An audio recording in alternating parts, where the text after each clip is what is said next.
Hi ඉතින් කොහොමද ඔයාලට? අදත් මම අරගෙන ආවේ බිග්නර්ස්ලට බිග්නර් ෆ්‍රෙන්ඩ්ලි ටියුටෝරියල් එකක්.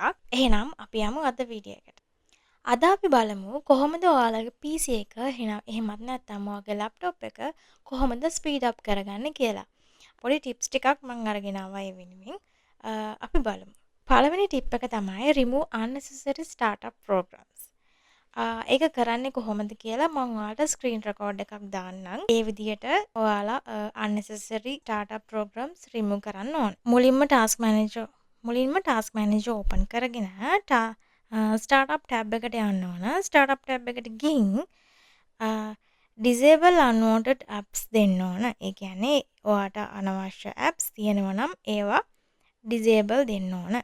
second tip එක තමයි uninstall unwanted softwares. ඔයාට අනවශ්‍ය softwares තියෙනවා නම් ඒ කියන්නේ ඔයා දැනට භාවිතා නොකරන softwares මොනවා හරි තියෙනවා නම් ඔයා ඒ දේවල් ඔයාගේ machine එකෙන් ඔයාගේ PC එක එහෙමත් නැත්නම් ඔයාගේ laptop එකෙන් ඔයා remove කරන්න. මොකද use වෙන්නේ නැත්නම් නිකන් softwares machine එකේ ගොඩ ගහගෙන ඉන්නකොට machine එක slow වෙන්න බලනවා. ඒ නිසා මේ දේවල් remove කරන්න ඕන. ඒකත් කරන්නේ කොහොමද කියලා මම ඔයාලට ස්ක්‍රීන් රෙකෝඩ් එකකින් පෙන්නන්නම්.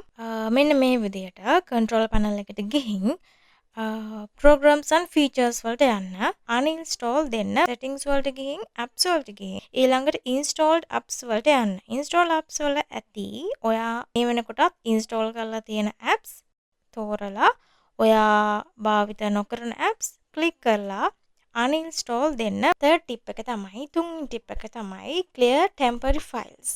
ඒ කියන්නේ తాවකාලිකව ඔයගොල්ලෝ download කරගනිපු files මොනවා හරි ඒවා තියෙනවා නම් ඒවත් remove කරගන්න ඕනේ. එතකොටත් ඔයාගේ PC එකේ එහෙමත් නැත්නම් ඔයාගේ laptop එකේ speed එක ටිකක් වැඩි කරගන්න පුළුවන්. ඒක කරන්නේ මෙහිමයි.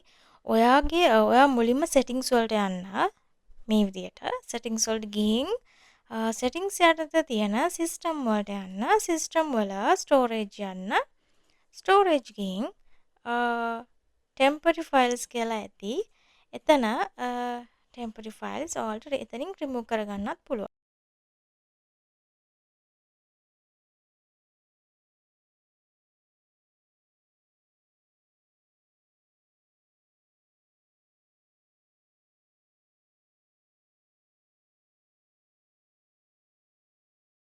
ඉතින් ඔන්න ඔය ටිප්ස් ටික තමයි මට අද ඔයාලට කියලා දෙන්න ඕන උනේ. මම හිතනවා මේ වීඩියෝ එක වැදගත් වෙන්න ඇති කියලා බිග්නර්ස්ලට. මොකද සාමාන්‍යයෙන් කාලයක් තිස්සේ මැෂින් එකක් පාවිච්චි කරන කෙනෙක් දන්න දේවල් මේවා. හැබැයි මම මේ කතා කරන්නේ මේ වීඩියෝ එක මම ගේන්නේ බිග්නර්ස්ලට. බිග්නර් ෆ්‍රෙන්ඩ්ලි වීඩියෝ එකක් කියලා මුලින්ම පටන් ගත්තේ ඒකයි. ඉතින් මම හිතනවා බිග්නර්ස්ලා විදියට ඔයාලට මේ වීඩියෝ එක ගොඩක් වැදගත් වෙන්න ඇති කියලා. අපි ඊළඟ වීඩියෝ එකකින් හම්බෙමු.